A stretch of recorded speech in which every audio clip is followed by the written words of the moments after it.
So obviously, last night was interesting.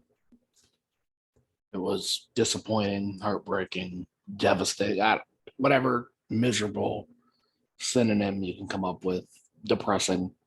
I think I sat there and stared at my TV for like 20 minutes after that kick went through. But we move on, and we move on to Green Bay and on Christmas Day, and it's probably make or break for our season. Now, don't get me wrong. Yes, the Browns can still lose and still make the playoffs, but it gets so much harder. And that's just not something you want. I'm not going to get into the would Baker Mayfield have won the game? I don't know. Nick Mullins played fine, if you ask me. I thought he played a good game. I thought the defense played a good game until the last minute and a half when Joe Woods completely decided to switch his scheme up. But like I said, without further ado, here's the three things I think the Browns need to do if they want to be a contender in 2022. And then maybe one of these moves they don't have to make. The other two I think are must needs if they want to actually compete for a Super Bowl or even a playoff spot at this point. Number one being, yes, it's time to fire Joe Woods. And I hate to say that because the defense has improved as the year has went on, but like I said, him just switching his scheme up at the end of the game against a guy who's good against the blitz like Derek Carr, it sealed the Browns' fate. I didn't get it.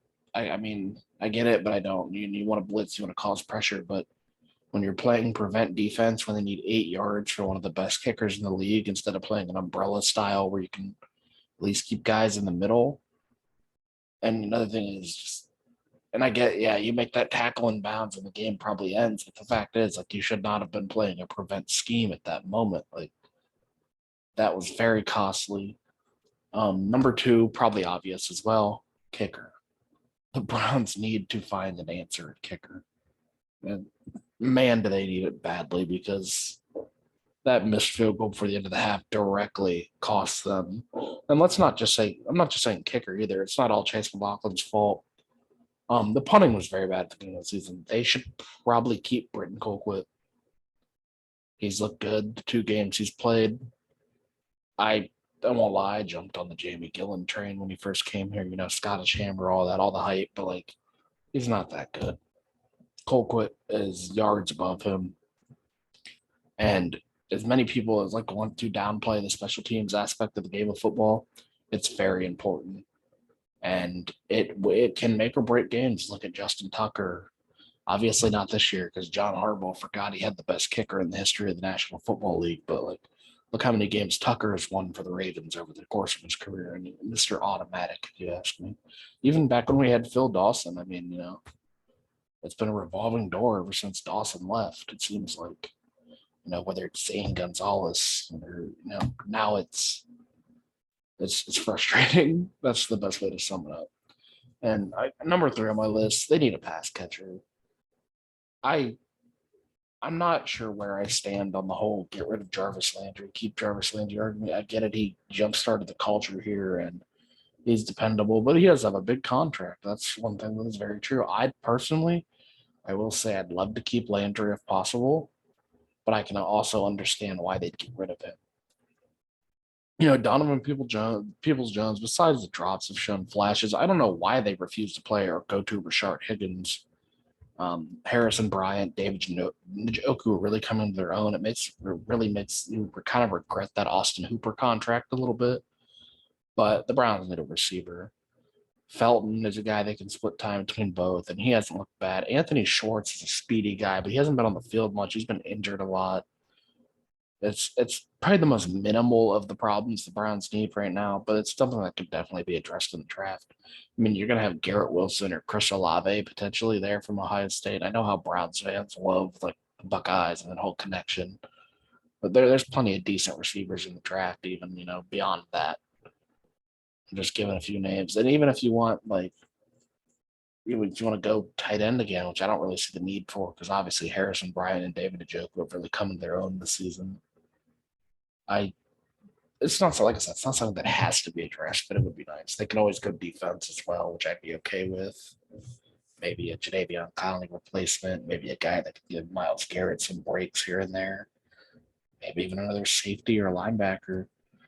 if they could find a way to get Kyle Hamilton, which it's not going to happen, let's just dead that right now. It's not happening. Hamilton's going top 3 in my opinion, and I'm not just biased because I'm a Notre Dame fan, but like he's one of the best safeties I've ever seen play at the college level, and he definitely is a guy that's going to go top 3, if not top 2. It just depends how the draft order falls out because obviously you're going to have Jacksonville likely looking for offensive weapons. The Jets could use some defensive help, so I'd understand if they win Hamilton. That would not shock me.